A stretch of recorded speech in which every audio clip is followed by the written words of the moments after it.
Bismillahirrahmanirrahim. Assalamualaikum warahmatullahi wabarakatuh. Salam sejahtera untuk kita semua. Alhamdulillah, puji syukur kita panjatkan kepada Tuhan Yang Maha Esa, karena atas segala rahmat-Nya kita dapat berkumpul bersama dalam pertemuan kali ini meskipun secara virtual. Sebelumnya perkenalkan, kami dari kelompok 4 akan yang terdiri dari saya, Linda Sri Ayuni, dengan NPM 195060152 sebagai moderator sekaligus pemateri.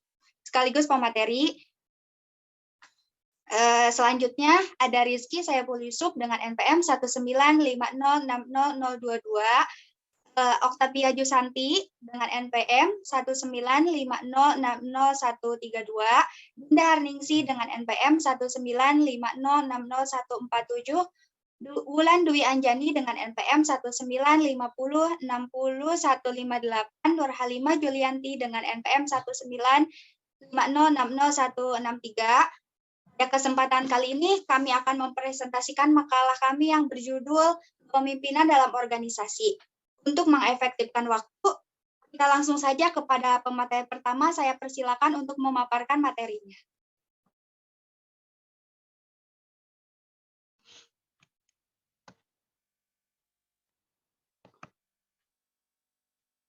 Terima kasih kepada moderator telah mempersilahkan saya untuk memaparkan materi pada hari ini. Di sini saya akan menjelaskan tentang definisi kepemimpinan. Kepemimpinan bukanlah tentang hierarki atau sebutan atau juga status, melainkan hal tersebut memiliki pengaruh dan menguasai untuk berubah. Kepemimpinan bukanlah sekitar membuat hak-hak atau pertempuran atau bahkan untuk mengakumulasi kekayaan, melainkan untuk menghubungkan dan melibatkan sejumlah orang pada tingkatan-tingkatan yang sesuai. Para pemimpin tidak bisa lagi mengundang strategi dan eksekusi menjadi hal yang dipentingkan ketika hanya mampu mengenalkan konsep-konsep yang abstrak. Akan tetapi, seseorang pemimpin diharapkan tempat menyatakan bahwa kemampuan memuat akhirnya hanya memakan tentang memperang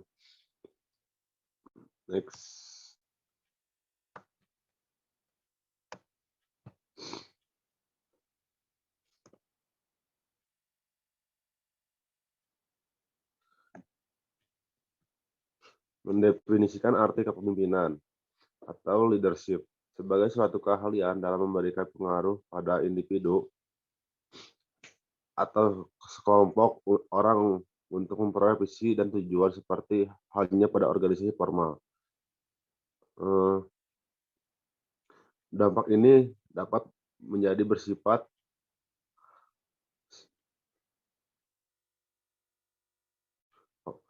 formal yang diberikan oleh pemimpin.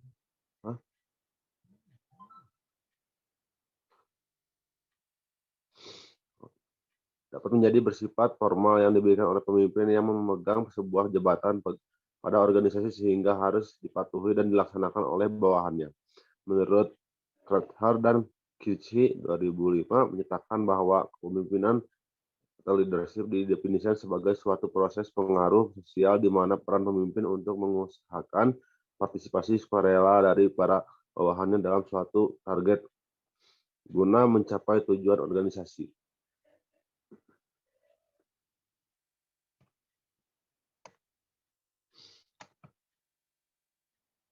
Selanjutnya,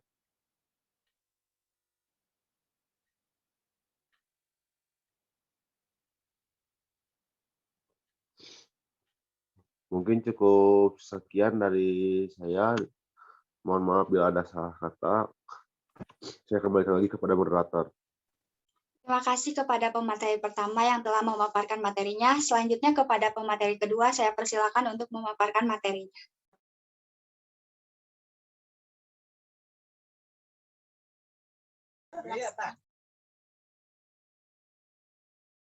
Terima kasih kepada moderator. Di sini saya akan menjelaskan mengenai model kepemimpinan. Pada dasarnya ada bermacam-macam gaya kepemimpinan yang dilakukan oleh pemimpin dalam menetapkan kepemimpinannya. dalam praktiknya. Bahkan di dalam satu organisasi atau perusahaan dalam suatu bagian, divisi, atau cabang yang sama bisa terdapat gaya kepemimpinan yang berbeda satu sama lain.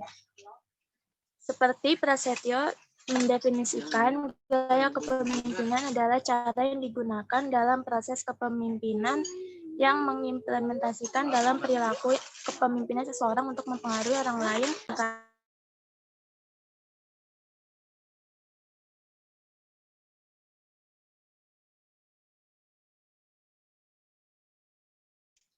Next.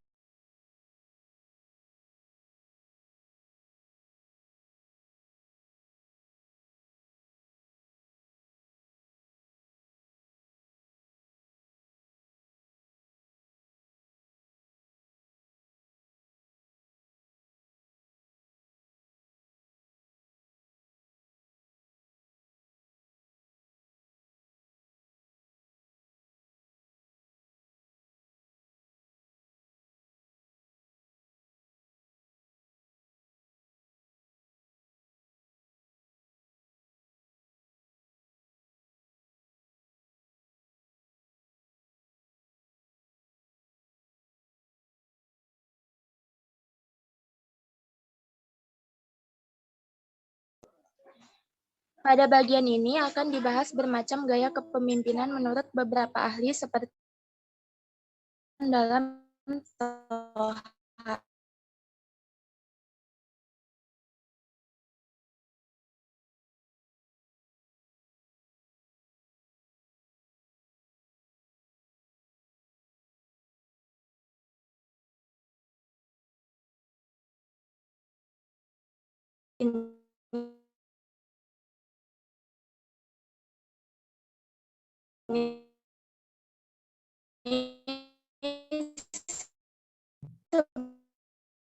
benar termasuk klasik. Orang yang pertama kali mengenalkan skin. Gagasan dalam gaya ini ada dua bidang pengaruh yang ekstrem. Pertama, bidang pengaruh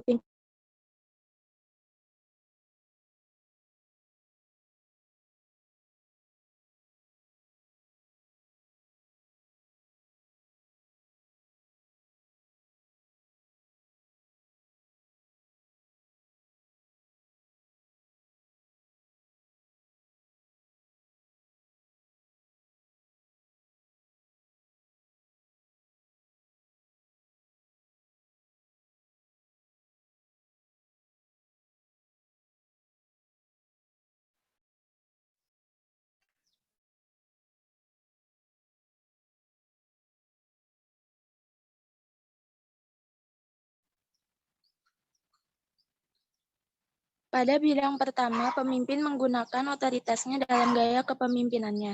Sedangkan pada bidang kedua, pemimpin menunjukkan gaya yang demokratis.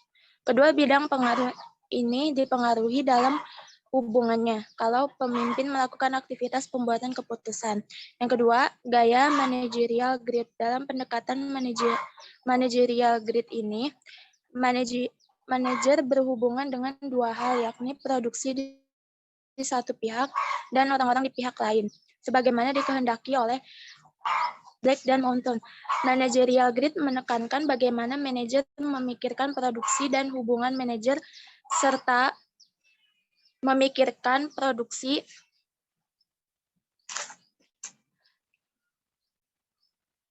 dan hubungan manajer serta memikirkan produksi dan hubungan kerja dengan manusianya. Bukannya ditekankan pada beberapa banyak produksi yang dihasilkan dan berapa banyak ia harus berhubungan dengan bawahannya. Yang ketiga yaitu tiga dimensi dari Redin. Redin menambahkan tiga dimensi tersebut dengan efektivitas dalam modelnya. Selain dipulangkan pada dua hal mendasar, yakni hubungannya pemimpin dengan tugas dan hubungan kerja. Dengan demikian, model yang dibangun Redin adalah gaya kepemimpinan yang cocok dan mempunyai pengaruh terhadap lingkungan. Berdasarkan atas adanya perilaku kepemimpinan yang berorientasi pada orang dan perilaku kepemimpinan yang berorientasi pada tugas. Masing-masing kelompok gaya kepemimpinan tersebut dibagi menjadi tiga macam gaya, yaitu gaya dasar, gaya efektif, dan gaya tak efektif. Yang keempat, yaitu 4 sistem manajemen dari Likert. Gaya lain yang amat menarik ialah pendapat Francis. Pemimpin dapat berhasil jika bergaya partisipatif manajemen. Gaya ini menetapkan bahwa keberhasilan pemimpin adalah jika berorientasi pada bawahan dan mendasarkan pada komunikasi. Selain itu, semua pihak dalam organisasi bawahan maupun pemimpin menerapkan hubungan atau tata hubungan yang mendukung. Seperti halnya pendapat Prasetyo yang membedakan gaya kepemimpinan menjadi dikotomi dalam klasifikasi gaya kepemimpinan sebagai berikut. Yang pertama, otokratis versus demokratis. 2, orientasi pada tugas versus orientasi pada manusia. 3, otoriter versus partisipatif.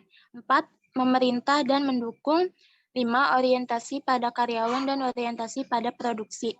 6, berdasarkan teori X dan teori Y.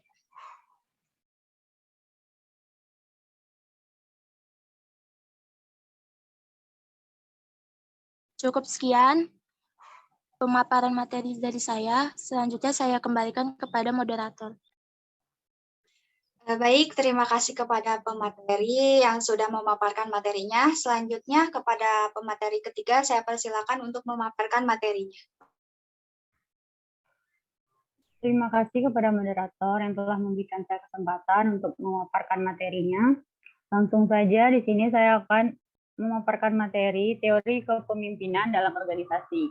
Berikut ini adalah teori yang menguraikan mengenai awal mula adanya pemimpin, yaitu sebagai berikut. 1. Teori genetik. Teori genetik ini menyebutkan pemimpin itu memiliki bakat sejak dilahirkan dan tidak bisa dibuat. Pemimpin telah ditakdirkan menjadi pemimpin. Teori ini mengikuti perspektif yang deterministik, yaitu bahwa perspektif yang telah ditetapkan dari dulu telah ada. 2. Teori sosial. Teori ini menjelaskan pemimpin tidak lahir, tetapi calon pemimpin bisa disiapkan, dididik, dan dibuat supaya menjadi seorang pemimpin yang hebat di masa yang akan datang. Ketiga, teori ekologis. Teori ini menggambarkan seseorang bisa mendapatkan kesuksesan menjadi pemimpin jika dia mempunyai bakat menjadi seorang pemimpin. Selanjutnya, bakat ini akan dikembangkan dengan motivasi dan pengalaman yang menjadikan kepribadian pemimpin. Yang keempat, teori kepemimpinan orang hebat. The Great Person Theory. The Great Person Theory berdasarkan A. Robert Barron 2003-473 ialah the view that leader possess special that set them apart of other and that rise are responsible for their assumption portion of power and authority. Dari definisi di atas, teori orang hebat ini ialah perspektif di mana pemimpin mempunyai sifat khusus yang berbeda dari yang lain. Yang terakhir, teori-teori kepemimpinan, right theory of leadership. Teori ini berawal dari pendapat bahwa kepemimpinan adalah suatu yang dibawa sejak lahir dan kepemimpinan tidak dapat diciptakan. Teori The Great Man menyatakan bahwa seseorang dilahirkan dengan membawa atau tidak membawa sifat kepemimpinan. Meskipun teori The Great Man ini membawa pendekatan sikap dalam kepemimpinan di bawah pengaruh sekolah psikologi perilaku, peneliti mendapatkan bahwa sikap kepemimpinan tidak seluruhnya bawaan lahir, tapi juga dapat diperoleh melalui pembelajaran dan pengalaman. Selanjutnya, Group and Exchange Theory of Leadership. Teori kepemimpinan kelompok didasarkan pada pendekatan psikologi sosial. Di samping itu, teori pertukaran klasik adalah pendekatan yang utama untuk teori ini. Dalam hal ini, ada pertukaran positif antara pemimpin dan pengikut.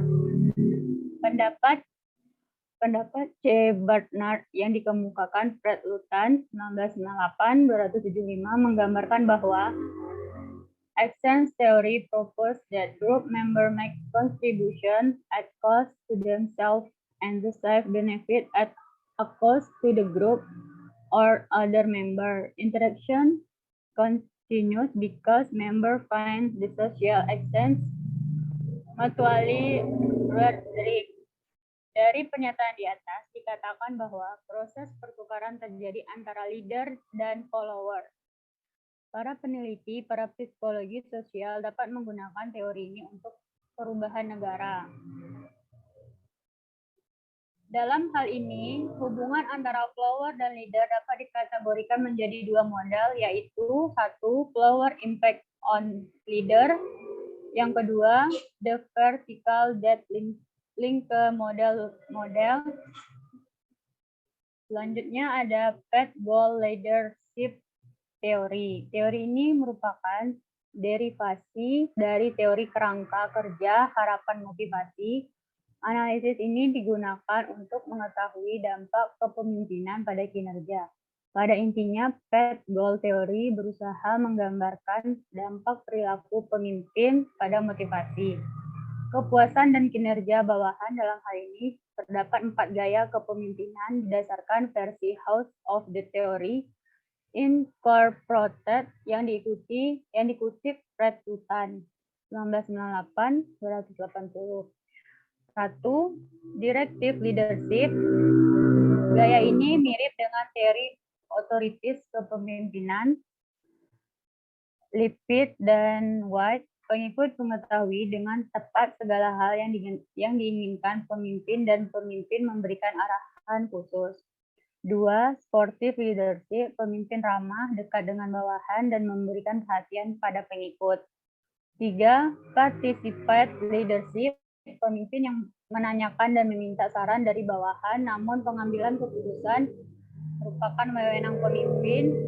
Yang terakhir, assessment oriented leadership. Pemimpin mengatur tujuan untuk bawahan dan menunjukkan tujuan dan bekerja baik.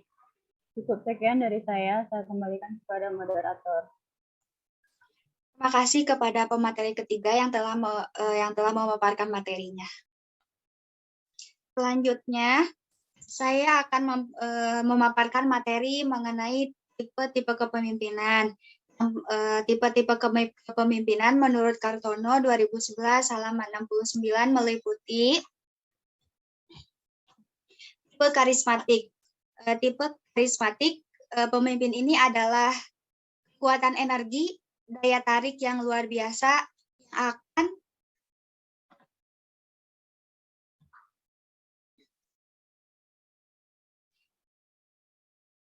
akan dituruti oleh bawahannya dan berani, memiliki jiwa yang berani. Yang kedua ada tipe paternalistik dan materialistik. Bersikap melindungi pengikut sebagai seorang bapak yang penuh kasih sayang, memberi karyawan untuk berinisiatif dalam pengambilan keputusan. Yang ketiga ada militeristik. Militeristik bersikap komando dengan menggunakan sistem perintah dari atasan kepada bawahannya secara otoriter, menghendaki supaya bawahannya selalu taat secara formal. Yang keempat ada autokratik. Autokratik didasarkan pada keputusan, didasarkan kepada kekuasaan dan paksaan yang mutlak. Harus dipenuhi setiap perintah, tentu dengan tanpa konsultasi, kekuasaan menjadi sangat bersifat absolut.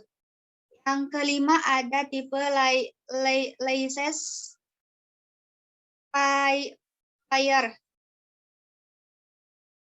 Membiarkan pengikut bersikap semaunya sendiri dengan penuh tanggung jawab.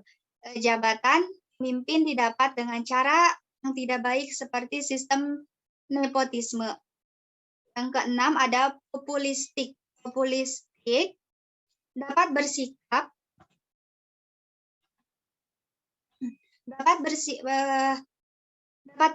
menjadi pemimpin rakyat yang berpatokan pada nilai masyarakat tradisional. Yang ketujuh ada administratif. Administratif, pemimpin yang dapat melaksanakan tugas-tugas administratif secara efektif. Melalui tipe ini diharapkan muncul suatu perkembangan teknis,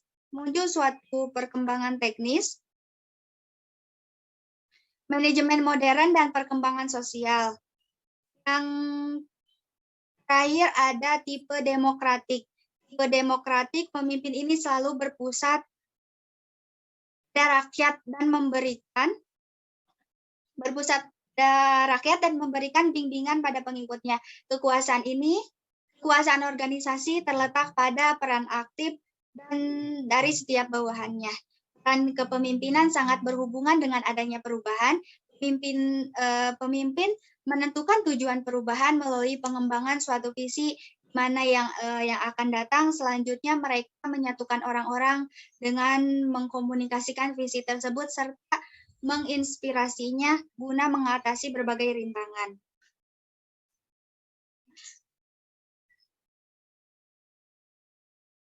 Kepemimpinan menjadi faktor penentu bagi keberhasilan suatu organisasi. Bahkan Greenberg dan Baron 2003 halaman 472 menganggap kepemimpinan adalah bahan baku utama bagi efektivitas perusahaan. Pandangan ini tidak hanya berlaku bagi organisasi bisnis, kepemimpinan juga memainkan peran sentral dalam politik, olahraga, kesenian, dan berbagai aktivitas lainnya. Sekian yang dapat saya sampaikan. Mohon maaf apabila terdapat kesalahan maupun kekurangan. Selanjutnya kepada pemateri kelima, saya persilakan untuk memaparkan materinya. Baiklah, terima kasih kepada moderator. Di sini saya akan menjelaskan tentang perilaku kepemimpinan dalam organisasi. Perilaku kepemimpinan adalah perilaku khusus atau pribadi para pemimpin terkait dengan tugas dan perannya sebagai seorang pemimpin.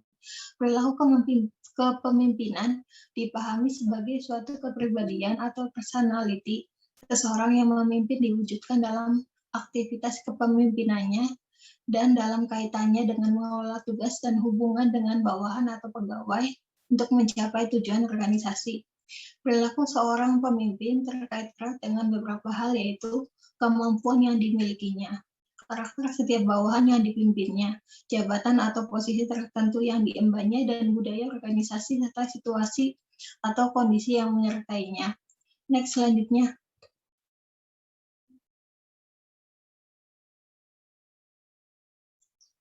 Berdasarkan konseptualisasi di atas, kalau mengidentifikasikan 11 jenis perilaku kepemimpinan, yaitu sebagai berikut.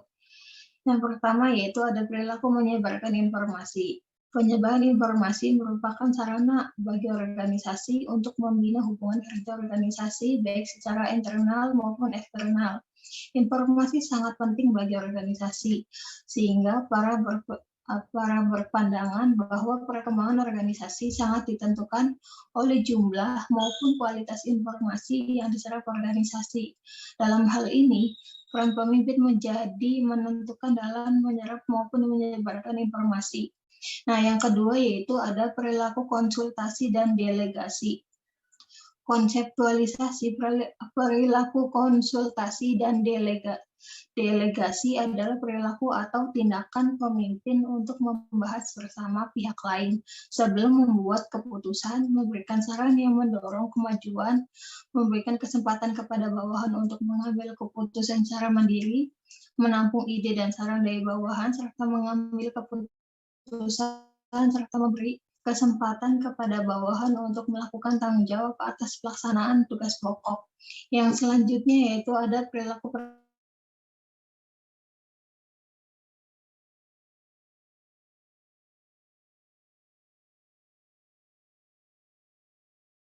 lingkungan. Merumuskan bagaimana mengalokasikan dan memanfaatkan sumber daya dalam rangka mencapai tujuan, merumuskan bagaimana pengembangan efisiensi dan dalam pelaksanaan kegiatan, dan bagaimana melakukan koordinasi yang baik dari pihak lain. Yang selanjutnya yaitu ada perilaku pemecahan masalah. Perilaku pemecahan masalah adalah perilaku atau tindakan pemimpin dalam mengidentifikasi masalah-masalah yang berhubungan dengan pekerjaan, menganalisis masalah secara sistematis dan terus-menerus guna mengetahui penyebab dan menentukan pemecahannya. Konsekuensi melaksanakan keputusan dan tugas dalam mengatasi masalah atau krisis yang dihadapi organisasi. Yang selanjutnya yaitu ada perilaku merumuskan peranan dan tujuan. Perilaku merumuskan peranan dan tujuan yaitu perilaku atau sikap dan tindakan pemimpin dalam wujud merumuskan tugas-tugas, menetapkan arah pekerjaan, memberi peringatan dan tanggung jawab yang diemban sebagai hubungan dengan jabatan, merumuskan tujuan yang akan dicapai, menentukan batas waktu penyelesaian tugas, dan mengarahkan bawahan untuk menyelenggarakan tugas-tugas. Yang selanjutnya yaitu ada perilaku pemantauan. Perilaku pemantauan adalah perilaku atau sikap tindakan pemimpin untuk memperoleh informasi tentang kegiatan kerja, melakukan pengecekan tentang kemajuan dan kualitas pekerjaan, evaluasi kinerja bawahan dan unit instansi di lingkungan organisasi, dan melakukan pengamatan untuk mengetahui berbagai peluang dan hambatan yang dihadapi dalam pelaksanaan tugas-tugas dan program organisasi. Dengan pemantauan akan diketahui sampai seberapa jauh ke capaian tujuan organisasi, kendala yang dihadapi, dan sumber daya yang digunakan. Hasil pemantauan menjadi input bagi pemimpin untuk merumuskan kebijakan berikutnya. Yang selanjutnya yaitu ada perilaku motivasi. Perilaku motivasi yaitu perilaku atau sikap dan tindakan pemimpin untuk mempengaruhi emosi bawahan dengan menggunakan nilai-nilai serta logika guna mendorong antusiasme atau semangat kerja pegawai, menumbuhkan komitmen terhadap tujuan dan dukungan. Tujuan pemberian motivasi adalah untuk mempengaruhi emosi karyawan yang menumbuhkan komitmen terhadap tugas dan tujuan yang diharapkan dan dapat meningkatkan semangat, kegairahan bawahan, dan menjalankan tugasnya. Ada berbagai cara perilaku motivasi pemimpin seperti memberi hadiah atau sejumlah materi, memberikan piagam, memberikan pendidikan ke jenjang lebih tinggi, memberikan promosi jabatan sebagai dan sampai memberi tunjangan. Baiklah, sekian pemaparan dari saya kembalikan lagi kepada moderator. Baik, terima kasih kepada pemateri kelima. Selanjutnya kepada pemateri keenam, saya persilakan untuk memaparkan materi. Baik, terima kasih moderator. Selanjutnya ada perilaku pengakuan dan penghargaan. Perilaku pengakuan dan penghargaan adalah perilaku atau sikap dan tindakan pimpinan untuk menyediakan hadiah, pengakuan dan penghargaan kepada bawahan yang kecakapannya baik dan memberikan kontribusi bagi keberhasilan pelaksanaan tugas-tugas di lingkungan organisasi. Selanjutnya ada perilaku dukungan. Perilaku dukungan adalah perilaku atau sikap dan tindakan pimpinan yang terungkap dalam bentuk sifat bersahabat, baik budi, suka membantu, selalu menunjukkan dukungan dan simpati kepada bawahan dan melakukan sesuatu untuk mendorong bawahan agar skill-nya meningkatkan dan karirnya berkembang. Selanjutnya ada perilaku mencegah konflik dan mengembangkan kelompok. Perilaku mencegah konflik dan mengembangkan kelompok adalah perilaku atau sikap dan tindakan pemimpin untuk mendorong dan menyediakan fasilitas yang konstruktif dalam pemecahan masalah dan mendorong atau mengembangkan kerjasama kelompok yang cocok dalam penyelenggaraan tugas-tugas atau program organisasi. Selanjutnya, perilaku membuat jaringan.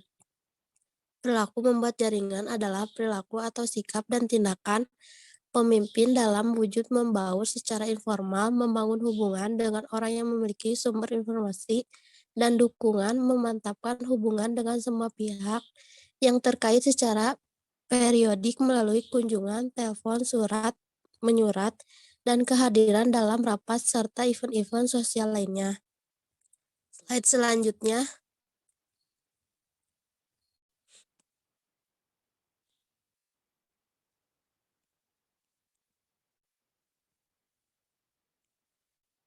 Konsep perilaku pemimpinan dalam organisasi.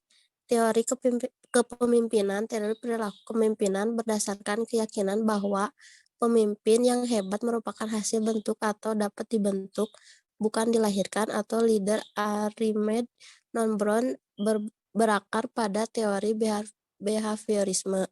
Teori kepemimpinan ini berfokus pada tindakan pemimpin, bukan pada kualitas mental atau internal. Menurut teori ini, orang bisa belajar untuk menjadi pemimpin, misalnya melalui pelatihan atau observasi. Pendekatan ini memandang bahwa kepemimpinan dapat dipelajari dari perilaku-perilaku dan bukan dari sifat-sifat ciri-ciri pemimpin. Sikap seseorang sukar untuk diidentifikasi. Konsep kepemimpinan ini muncul karena menganggap bahwa konsep sifat pemimpinan tidak mampu menghasilkan kepemimpinan yang efektif karena sulit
Baiklah, karena pemateri ke-6 sedang terkendala jaringan, saya akan melanjutkan memaparkan materinya. Sikap seseorang sukar untuk diidentifikasi. Konsep pemimpinan ini muncul karena menganggap bahwa konsep sifat kepemimpinan tidak mampu menghasilkan kepemimpinan yang efektif karena sulit untuk diidentifikasi. Bagaimana dikutip oleh Marno dan kawan-kawan menjelaskan bahwa perilaku kepemimpinan bawahan ada 4 bentuk perilaku, yakni ada yang lebih terhadap tugas, ada yang lebih mementingkan hubungan, ada yang mementingkan kedua-duanya, dan ada yang membahas kedua-duanya.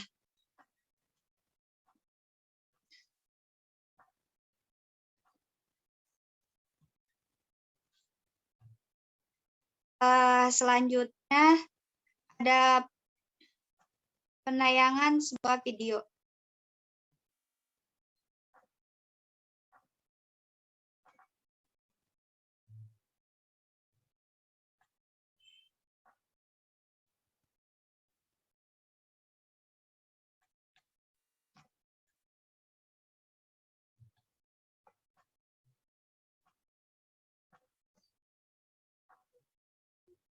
Ini kita akan melihat bagaimana konsep dari Bapak Pendidikan Indonesia, Bapak Ki Hajar Dewantara, mengatakan 3 kalimat.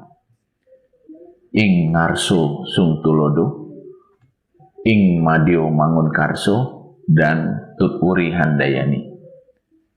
Maka saya ingin mengkaitkan 3 kalimat Ki Hajar Dewantara ini dalam suatu konsep kepemimpinan.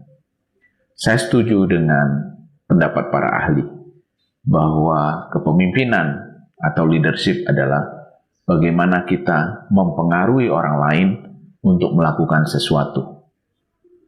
Maka kuncinya adalah bagaimana seorang pemimpin bisa diterima atau secara tidak langsung bisa menggerakkan orang lain.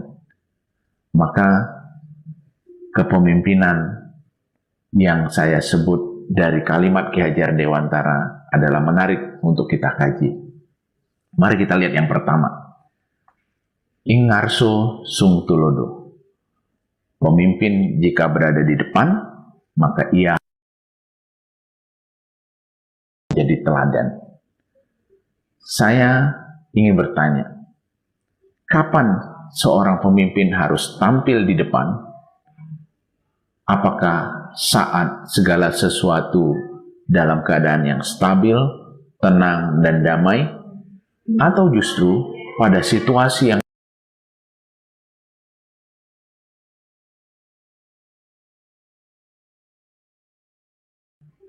kritis? Maka banyak orang akan setuju dan mengatakan bahwa pemimpin harus tampil ketika situasi sedang genting, situasi sedang perang, situasi sedang kritis. Pemimpin tampil untuk menjadi teladan.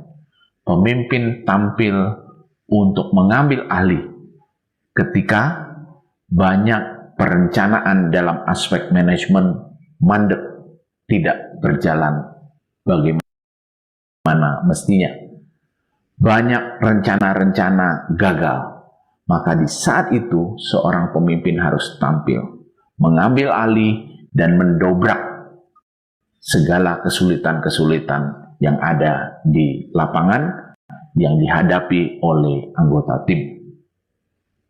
Maka ketika pemimpin ini berhasil mengatasi persoalan satu persatu, masalah dapat diselesaikan satu persatu, maka pemimpin kemudian mulai melakukan kalimat yang kedua dari Ki Hajar Dewantara, yaitu ing madyo mangun karso. Secara bebas bisa kita artikan seorang pemimpin berada di tengah-tengah untuk membangun karsa, membangun semangat. Ing madyo, di tengah, bangun karso, membangun semangat atau motivasi. Maka pemimpin yang tadi di depan saat genting telah menyelesaikan masalah satu persatu. Rencana yang tadinya tidak berjalan baik satu persatu mulai mengalir seperti yang diinginkan. Maka saat itulah pemimpin mundur, berada di tengah-tengah dan mendelegasikan tugas tadi yang dipegang secara langsung oleh sang pemimpin, mulai didelegasikan kepada anak buah untuk kemudian dilaksanakan sesuai dengan perencanaan dalam fungsi manajerial. Maka pemimpin ada di mana?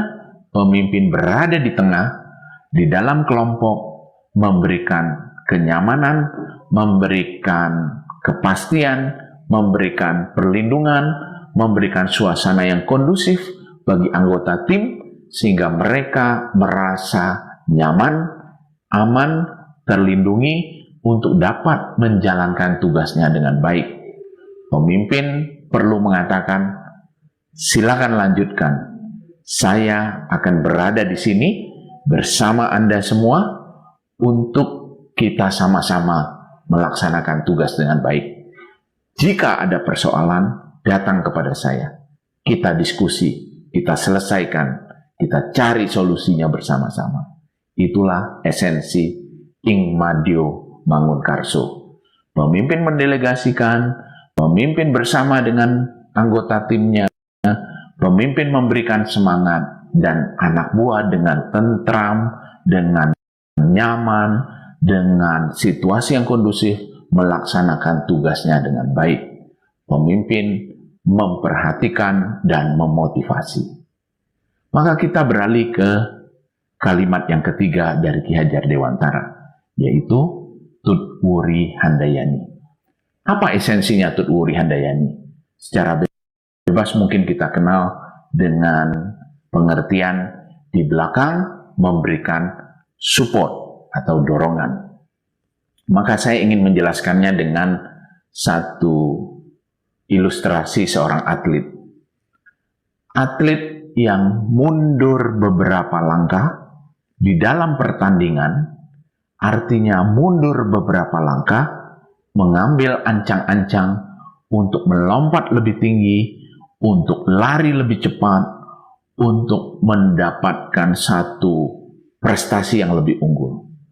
Jadi kata Tut Wuri Handayani terjadi jika situasi mulai terkendali, situasi mulai begitu rupa sehingga banyak pencapaian, banyak pujian, banyak achievement telah didapat dari unit kerja ini.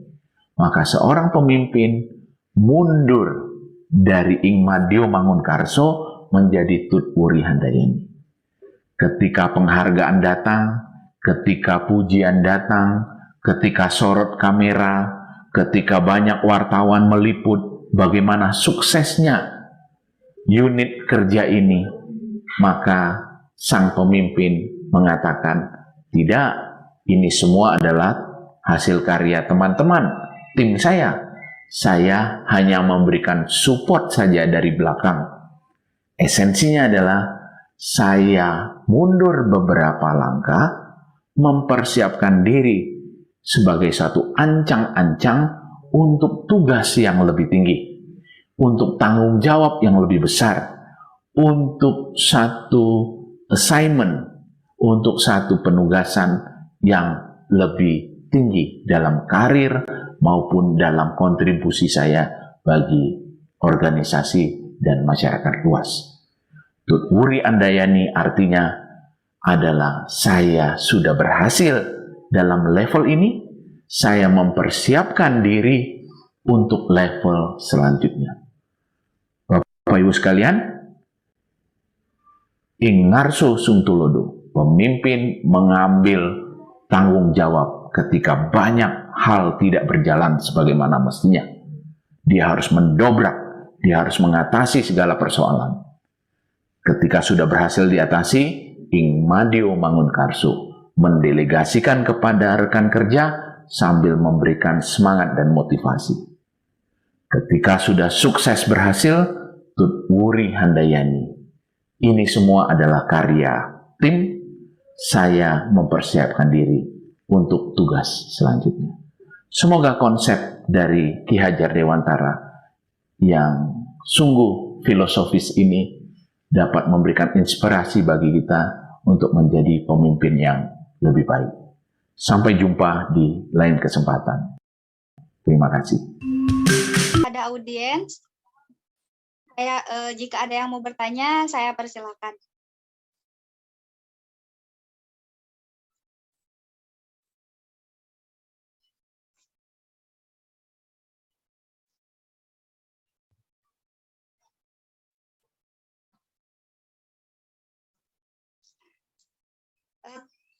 Kepada Novia Arba, saya persilakan.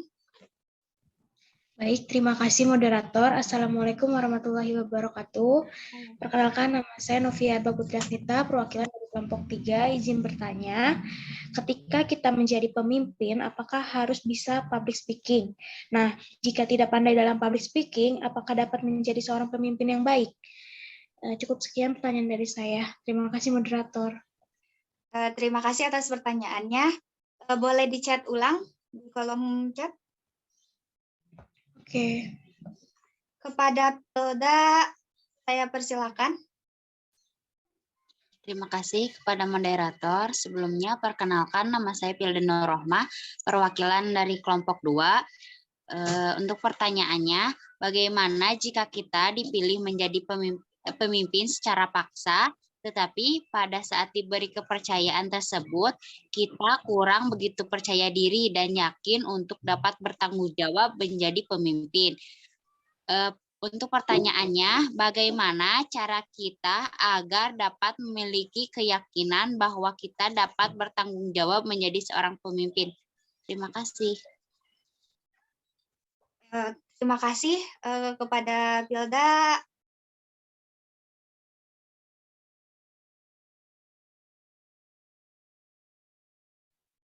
Maaf, moderator izin menjawab pertanyaan kelompok 3. Silakan. Baik, di sini saya akan menjawab pertanyaan dari kelompok 3 ya. Jadi ketika kita menjadi pemimpin, apakah harus bisa public speaking? Dan jika tidak,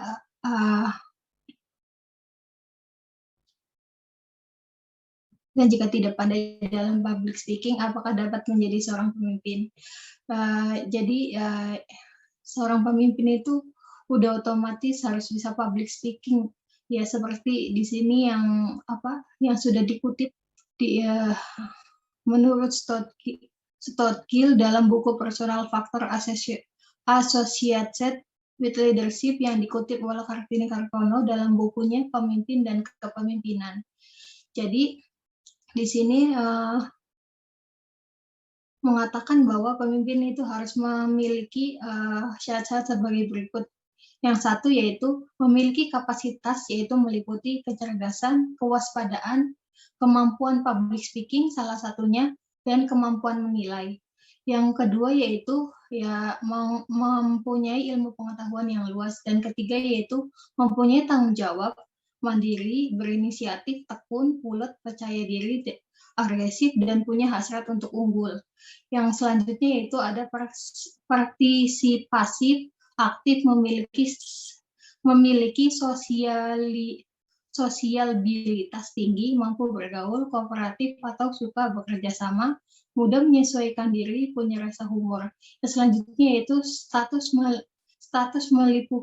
meliputi kedudukan sosial ekonomi yang cukup tinggi, populer, dan tenar. Jadi di sini pemimpin sudah pasti dituntut untuk bisa public speaking ya. Karena kalau misalnya tidak bisa public speaking, tidak bisa dikatakan sebagai seorang pemimpin, karena seorang pemimpin saja tidak harus bisa public speaking dan harus memenuhi syarat-syarat yang tadi sudah dijelaskan. Baiklah, kepada Novia, apakah jawaban saya sudah cukup? Baik, terima kasih sudah cukup. Terima kasih kepada Novia dan juga Ulan. Selanjutnya sambil menunggu pemateri menjawab pertanyaan selanjutnya, kepada audiens, apakah ada yang ingin bertanya lagi?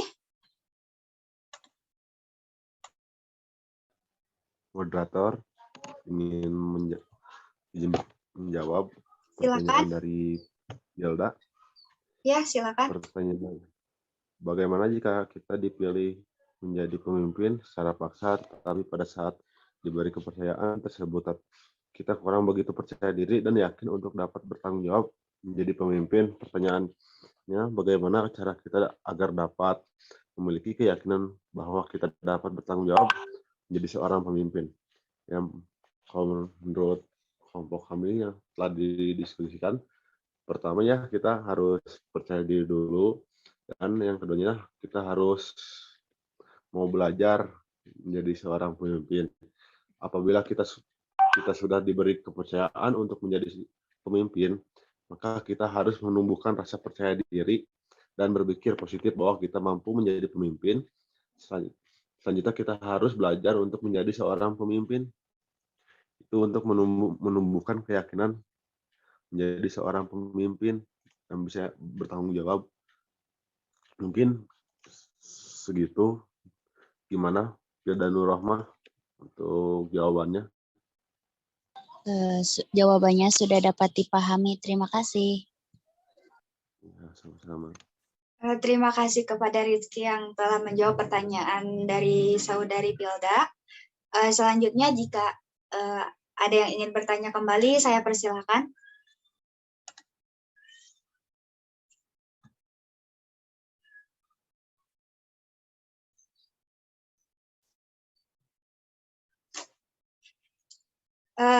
Sekali lagi kepada audiens, jika ada yang ingin bertanya, saya persilakan.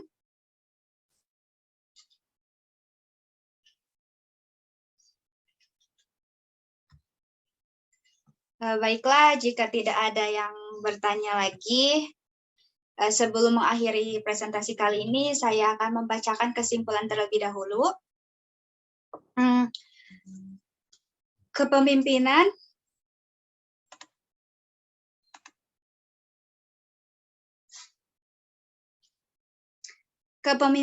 atau leadership sebagai suatu keahlian dalam memberikan pengaruh pada individu atau sekelompok orang untuk memperoleh visi atau tujuan, seperti halnya pada organisasi formal. Dampak ini dapat bersifat formal yang diberikan oleh pemimpin yang memegang sebuah jabatan pada organisasi, sehingga harus dipatuhi dan dilaksanakan oleh bawahannya.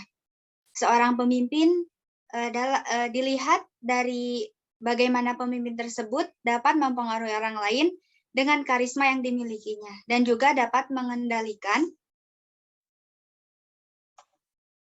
dan juga dapat mengendalikan semua situasi dan kondisi yang sedang dihadapinya di lingkungannya.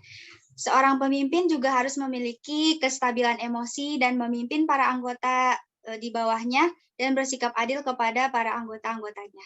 Kepemimpinan dalam suatu organisasi dapat dikatakan proses mengarahkan dan mempengaruhi aktivitas pekerjaan para anggotanya.